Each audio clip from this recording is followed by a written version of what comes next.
বন্ধুরা, আগামীকাল মাঘী পূর্ণিমার দিন আপনি আপনার বাড়ির প্রধান দরজায় এই সংখ্যা লিখে দিন। এরপরে ম্যাজিক দেখুন। হ্যাঁ বন্ধুরা, রাতারাতি অর্থ, সুস্বাস্থ্য, সাফল্য সব পাবেন। এছাড়াও মাঘী পূর্ণিমার দিন ভুল করেও ভগবানের চরণে এই ফুল অর্পণ করবেন না, নইলে কিন্তু মানুষ তার সর্বস্ব হারিয়ে ফেলে। বিভিন্ন ধরনের বাধা তাকে ঘিরে ফেলে, আর তা পদ্মপুরাণে বর্ণিত আছে। তাই বন্ধুরা, আপনাদেরকে সতর্ক করা এটা আমার কর্তব্য। বন্ধুরা, হিন্দু শাস্ত্র অনুসার এই দিনে করা দান, জপ, তপের ফল 1000 গুণ বেশি প্রাপ্ত হয়। আবার এই দিনে করা কিছু ভুলও মানুষের জীবন একেবারে নষ্ট করে দেয়। তাই ভুলেও বন্ধুরা এই দিনে ভগবানের চরণে এই ফুল অর্পণ করবেন না। এবং একই সঙ্গে আমি আপনাদেরকে এমন একটি বিশেষ ফলের কথা জানিয়ে দেব। এই একটি ফল আপনি যদি মাঘী পূর্ণিমার দিন কোথাও পেয়ে থাকেন, তাহলে একদম ছাড়বেন না।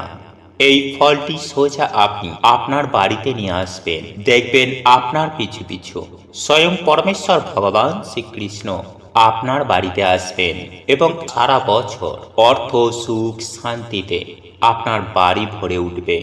তাই বন্ধুরা, চলুন আমরা সকলেই জেনে নিই কোন সেই ফুল ও ফল। তাই এই প্রসঙ্গে বিস্তারিত জানার আগে আপনাদের বলে রাখি, আপনি যদি আমাদের এই চ্যানেলে নতুন হয়ে থাকেন, তাহলে চ্যানেলটি অবশ্যই সাবস্ক্রাইব করুন এবং পাশে থাকা নোটিফিকেশন বেল আইকনটি ক্লিক করুন। কারণ বিভিন্ন প্রকার তন্ত্র, মন্ত্র, বশীকরণ, টোটকা, বাস্তু টিপস, জ্যোতিষশাস্ত্র, পুজো, আরাধনা এবং ব্ল্যাক ম্যাজিক করা নিয়ে নিত্য নতুন ভিডিও আপলোড করে থাকি, যা প্রয়োগ করার মাধ্যমে আপনার জীবনে থাকা সকল প্রকার সমস্যার সমাধান হয়ে যাবে। বন্ধুরা, শ্রীমদ্ ভগবত পুরাণ অনুসার এই মাঘী পূর্ণিমা এমনি সেমনি আর 5টা পূর্ণিমার মতন নয়। এই পূর্ণিমা হল ঈশ্বরের সঙ্গে আমাদের আত্মার মহামিলনের নামই হল এই মাঘী পূর্ণিমা। মানে ভগবান শ্রীকৃষ্ণকে আপনি প্রেম দিয়ে বাঁধতে পারেন। তাই এই দিনে করা জপ, তপ, দানের ফল 1000 গুণ বেশি হয়। তাই বন্ধুরা, যদি এই পূর্ণিমার দিন ভগবান শ্রীকৃষ্ণের মন্দিরে আপনি গিয়ে একটি মাটির প্রদীপ অর্পণ করতে পারেন, তাহলে আপনাকে আর এই জন্ম মৃত্যু চক্রে ঘুরতে হবে না। আর যারা মন্দিরে যেতে পারবেন না, তারা বাড়িতেই রাধা কৃষ্ণের সামনে একটি প্রদীপ অবশ্যই জ্বালাবেন। বন্ধুরা, প্রদীপ 3 ধরনের হয়। 1 কর্পূরের প্রদীপ, 2 তিলের প্রদীপ ও 3 ঘিয়ের প্রদীপ। বন্ধুরা, আপনারা আপনাদের সাধ্য ও সামর্থ্য অনুযায়ী এর মধ্যে যে কোনো একটি প্রদীপ আপনারা ভগবানকে অর্পণ করবেন। তাই বন্ধুরা, চলুন বেশি দেরি না করে এইবার আমরা জেনে নিই যে কোন সেই ফুল। বন্ধুরা, পদ্মপুরাণ অনুসার আপনারা যে কোনো সুন্দর ও সুগন্ধি ফুল আপনারা ভগবানকে অর্পণ করতে পারেন। তবে রক্তবর্ণ, গন্ধহীন, অকালে উৎপন্ন হওয়া এই সমস্ত ফুল ভগবানকে অর্পণ করবেন না। বন্ধুরা, পদ্মপুরাণে বলা হয়েছে, পোকামাকড় লাগা, মাকড়সায় বাসা করেছে জীর্ণ শীর্ণ এমন ফুল দিয়ে ভগবানের পুজো করা উচিত নয়। জ্ঞানমালা শাস্ত্র অনুসার 20 অবস্থায় কোনো ফুলকে ভগবানকে অর্পণ করবেন না। বাসি ফুল অযোগ্য হলেও পদ্ম, বকুল এই সমস্ত ফুলে কিন্তু কোনো দোষ হয় না। শাস্ত্র অনুসারে কিছু ফুল ভগবানকে অর্পণ করতে বারণ করা হয়েছে, আর তা হল ধুতুরা, অর্ক, করবী, জিষ্টি, গিরিকর্ণিকা, কষ্ঠকারী, শালমলি, কালকুটজ এই সমস্ত ফুলও পরমেশ্বর ভগবান শ্রীকৃষ্ণকে অর্পণ করবেন না। আর যে সমস্ত ফুল ভগবানের খুবই প্রিয় তা হল মাধবীলতা, কৃষ্ণকলি, কদম, চন্দন, জবা, টগর এই সমস্ত ফুল আপনারা ভগবানকে অর্পণ করতে পারেন। চলুন এইবার আমি আপনাদেরকে জানিয়ে দিই মাঘী পূর্ণিমার দিন আপনারা কি খাবেন না।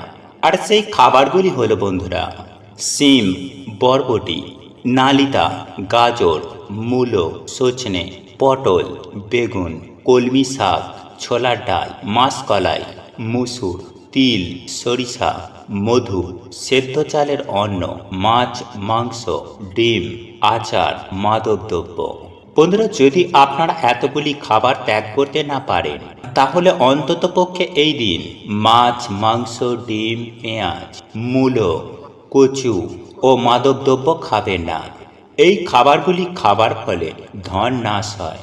বন্ধুরা, এই দিনে আপনারা বেশি বেশি করে ভগবানের নাম কীর্তন শুনবেন, পরনিন্দা করবেন না, অন্যের বাড়িতে এই দিনে ভোজন করবেন না, আর কোনো ধরনের বাজে কাজ যেটা শাস্ত্রে বারণ করা হয়েছে তা এই দিনে ভুলেও করবেন না।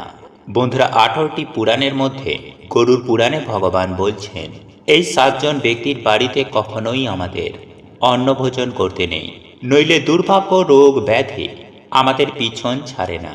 কারণ বন্ধুরা, আমাদের এই শরীর হচ্ছে খাদ্য শরীর, তাই সরাসরি খাবারের প্রভাব এসে আমাদের এই শরীরে ও মনে পড়ে।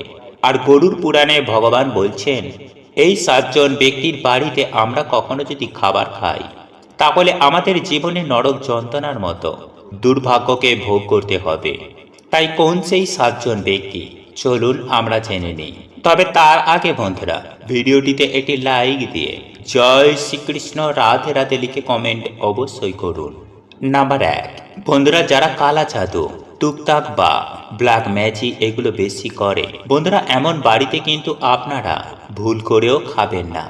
এমনকি প্রসাদও যদি তারা দেয়, সেই প্রসাদও কিন্তু আপনারা খাবেন না, যদি সেই পুজোতে আপনারা নিজেরা যদি না যান বা নিজের চোখে যদি না দেখেন।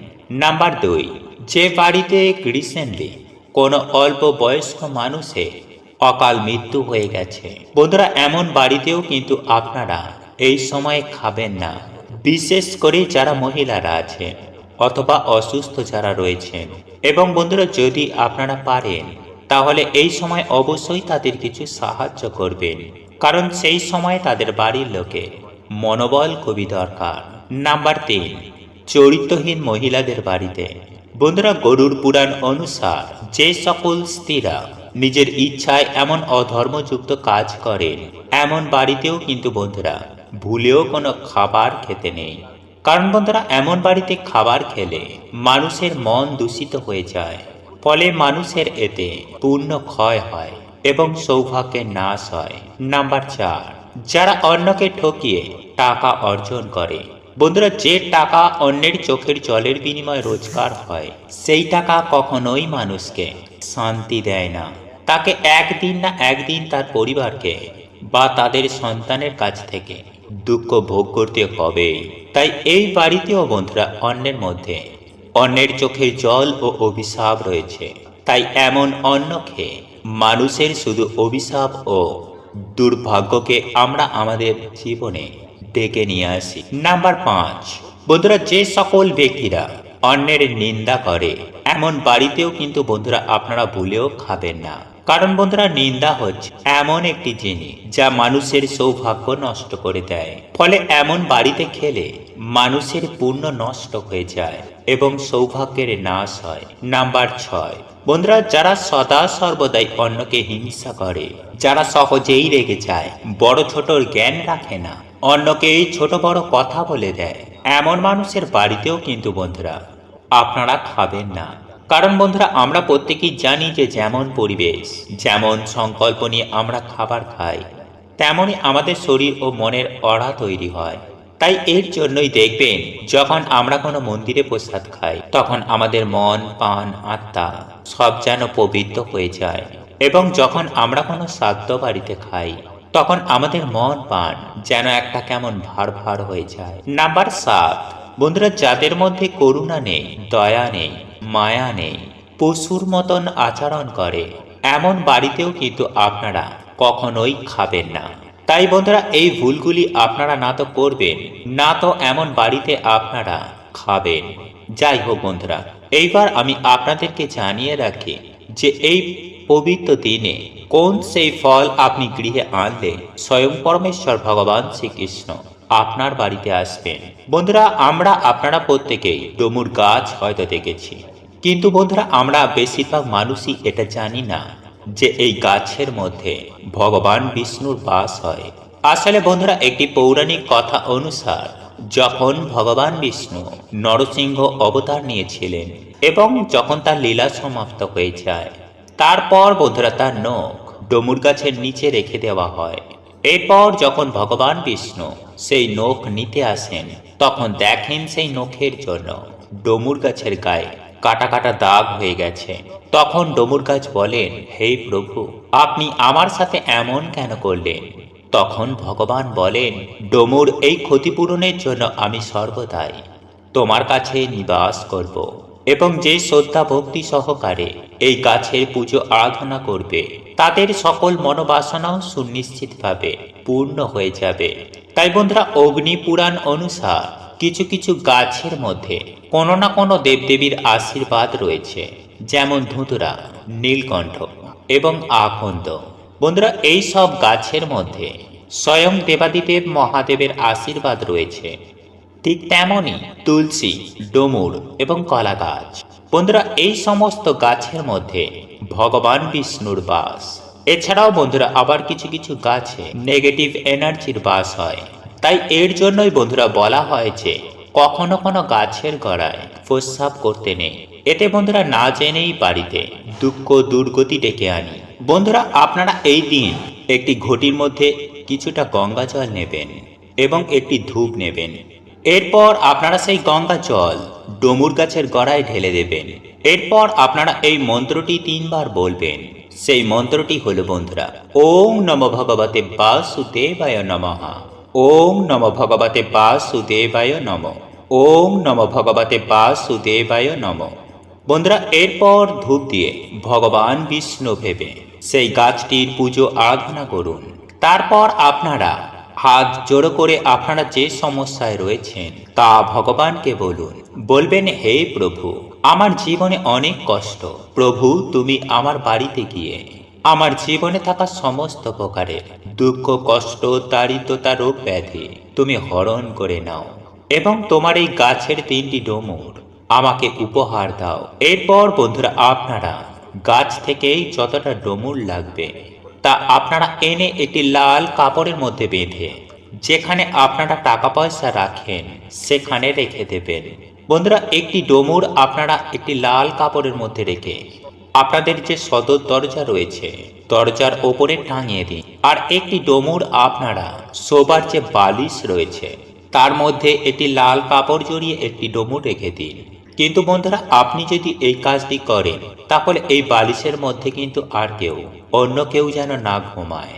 বন্ধুরা, আপনারা যদি এই ডমুর বালিশের মধ্যে রেখে 7 দিন ঘুমাতে পারেন তাহলে বন্ধুরা আপনারা নিজেরাই দেখবেন যে আপনাদের দুর্ভাগ্য কেমন সৌভাগ্যে পরিণত হয়েছে। তবে বন্ধুরা, যদি আপনারা পারেন তো সেই দিন নিরামিষ আহার গ্রহণ করে তবেই এই কাজটি করবেন। আর হ্যাঁ বন্ধুরা, এই দিন সন্ধ্যার পরে বাড়িতে সন্ধ্যা আরতি করার পর আপনার বাড়ির সদর দরজায় লিখে দিন 3টি 8, অর্থাৎ 888, 888। বন্ধুরা, এই 3টি 8কে একত্রিত করলে হয় 24, যা ভগবান শ্রী হরিবিষ্ণু ও মা লক্ষ্মীকে রিপ্রেজেন্ট করে। এই নম্বর বা এই সংখ্যা আপনি যদি আপনার বাড়ির সদর দরজায় এই দিন লিখে দিতে পারেন তাহলে স্বয়ং মা লক্ষ্মী ও ভগবান বিষ্ণু আপনার বাড়িতে আসবেন। এবং আমরা আপনারা প্রত্যেকেই জানি যে যেখানে লক্ষ্মী নারায়ণ নিবাস করেন সেই বাড়িতে কখনো অর্থ, সুখ, সৌভাগ্যের অভাব হয় না। অর্থাৎ আপনারা রাতারাতি কোটিপতি হয়ে যাবেন। বন্ধুরা, আগামীকাল 14ই নভেম্বর বৃহস্পতিবার শেষ রাত্রি 5টা বেজে 13 মিনিট 31 সেকেন্ড থেকে শুরু হচ্ছে এই বছরের রাস পূর্ণিমা, যা থাকছে পরদিন 15ই নভেম্বর শুক্রবার রাত্রি 3টে বেজে 2 মিনিট 39 সেকেন্ড পর্যন্ত। আর উদয়া তিথি মেনে 15ই নভেম্বর শুক্রবার রাস পূর্ণিমা তিথিটি পালন করা হবে। বন্ধুরা, আজ আমি এই ভিডিওটির মাধ্যমে আর্থিক উন্নতির যে উপায় আপনাদেরকে জানিয়ে দেব সেটিও আপনারা করবেন 15ই নভেম্বর শুক্রবার। বন্ধুরা, এই উপায় বা ক্রিয়াটি করার জন্য 1 টাকার কয়েনের সঙ্গে সঙ্গে আপনাদেরকে নিতে হবে নিখুঁত একটি পান। হ্যাঁ বন্ধুরা, একটি পরিষ্কার পরিচ্ছন্ন নিখুঁত পান লাগবে। পানটি নেওয়ার ক্ষেত্রে দেখে নেবেন যেন পোকা খাওয়া, পাকা, দাগ লাগা বা ফাটা কোনো খুঁত যেন না থাকে। সেই সঙ্গে সঙ্গে নেবেন কিছু অক্ষত আতপ চাল এবং একটি সুপারি। সেই সঙ্গে লাগবে একটি শুকনো হলুদের গাঁট। বন্ধুরা, এই সামগ্রীগুলি আপনারা সংগ্রহ করে রাখবেন এবং এই রাস পূর্ণিমা তিথি চলাকালীন স্নান করে শুদ্ধ বস্ত্র পরিধান করে আপনারা আপনাদের মনের মতো করে নিষ্ঠা ভক্তি শ্রদ্ধা সহকারে বিশ্বাসের সহিত পরমেশ্বর ভগবান শ্রীকৃষ্ণ ও মা লক্ষ্মীর পুজো আরাধনা করবেন এবং সেই সঙ্গে আপনারা যে পানটি রেখেছিলেন সেই পানটি মা লক্ষ্মীর চরণতলে রাখবেন এবং পানের ওপরে আপনি যে 1 টাকার কয়েন নিয়েছিলেন সেই 1 টাকার কয়েনটি চন্দন মাখিয়ে পানের ওপরে নিবেদন করবেন এবং ওই 1 টাকা বা 16 আনা কয়েনের ওপর একটি সুপারি আপনি যে নিয়েছিলেন সেই সুপারিটিকে রাখবেন এবং সুপারিটির গায়ে সিঁদুর দিয়ে স্বস্তিক চিহ্ন নতুবা নারায়ণ চিহ্ন অঙ্কন করে দেবেন। এরপর আপনারা যে হলুদের গাঁটটি নিয়েছিলেন সেই হলুদের গাঁটটি ওই কয়েনের ওপর ওই সুপারির পাশে রেখে দেবেন এবং তার ওপরে আপনারা যে আতপ চালগুলি নিয়েছিলেন সেই আতপ চালগুলি 3 বার উৎসর্গ করবেন এবং আপনারা যখন এই চালগুলি নিবেদন করবেন তখন আপনারা মনে মনে জপ করবেন ওং লক্ষ্মীদেবায় নমঃ, ওং লক্ষ্মীদেবায় নমঃ, ওং লক্ষ্মীদেবায় নমঃ। বন্ধুরা 3 বার এই মন্ত্রটি জপ করবেন এবং 3 বার ওই সুপারির ওপর চাল দেবেন। তারপরে কর্পূর জ্বালিয়ে মায়ের আরতি করবেন, পঞ্চপ্রদীপ জ্বালিয়ে মায়ের আরতি করবেন, ধূপ ধুনো জ্বালিয়ে দেবেন, ধুনোর ধোঁয়া প্রত্যেকটি ঘরের ভেতরে ভেতরে ছড়িয়ে দেবেন। বন্ধুরা এইভাবে মায়ের পুজো আরাধনা হয়ে যাবার পর আপনারা যখন রাতে ঘুমাতে যাবেন কিংবা পরের দিন সকালে সকাল থেকে উঠে শুদ্ধ বস্ত্র পরিধান করে আপনারা যে পানের ওপরে সামগ্রীগুলি রেখেছিলেন সমস্ত কিছুই আপনারা তুলে নেবেন এবং এই সমস্ত সামগ্রিক জিনিসগুলিকে একটি লাল কুসুমকুলি কাপড়ের মধ্যে রেখে সেটিকে একটি পুঁটুলি করে নেবেন এবং এই পুঁটুলিটি আপনার কপালে 1 বার, আপনার দুটো চোখে 2 বার, আপনার বুকে 1 বার স্পর্শ করাবেন এবং আপনার লকারে বা আপনার আলমারিতে এটিকে তুলে রাখবেন। যেখানে আপনারা টাকা পয়সা রাখেন সেইখানে এটিকে রেখে দেবেন এবং নিত্যদিন আপনারা সন্ধ্যাবেলায় বাড়িতে যেভাবে সন্ধ্যা দেন ঠিক সেভাবেই আপনারা সন্ধ্যা দেবেন, ধুনোর ধোঁয়া ছড়িয়ে দেবেন, ধূপ দেখাবেন। ঠিক তেমনই এই পুঁটুলিটিকেও অন্তত পক্ষে 3 দিন সন্ধ্যাবেলায় সন্ধ্যা দেখাতে হবে। বন্ধুরা এই 3টে দিনের মধ্যেই আপনাদের আর্থিক ভাগ্যে বিশাল উন্নতি ঘটবে যা আপনারা নিজেরাও কল্পনা করতে পারবেন না। হ্যাঁ বন্ধুরা, এত টাকা আসবে যে আপনারা টাকা গুনতে গুনতে হাঁপিয়ে যাবেন। টাকা গোনার জন্য আপনাদেরকে চাকর রাখতে হবে, আপনার 14 পুরুষ টাকার গদিতে বসে খাবে। বন্ধুরা এই উপায় বা ক্রিয়াটি অত্যন্ত সহজ সরল, পরীক্ষিত প্রমাণিত ফলপ্রদ একটি উপায়। যে সকল ব্যক্তি এই উপায় বা ক্রিয়াটি প্রয়োগ করেছেন তারা কেউ আজ পর্যন্ত বিফল হয়নি। আর আমাদের শাস্ত্রই বলছে এই উপায় বা ক্রিয়াটি করুন, আপনিও সফল হবেন, আপনার আর্থিক উন্নতি হবে মা লক্ষ্মীর আশীর্বাদ ও কৃপাতে।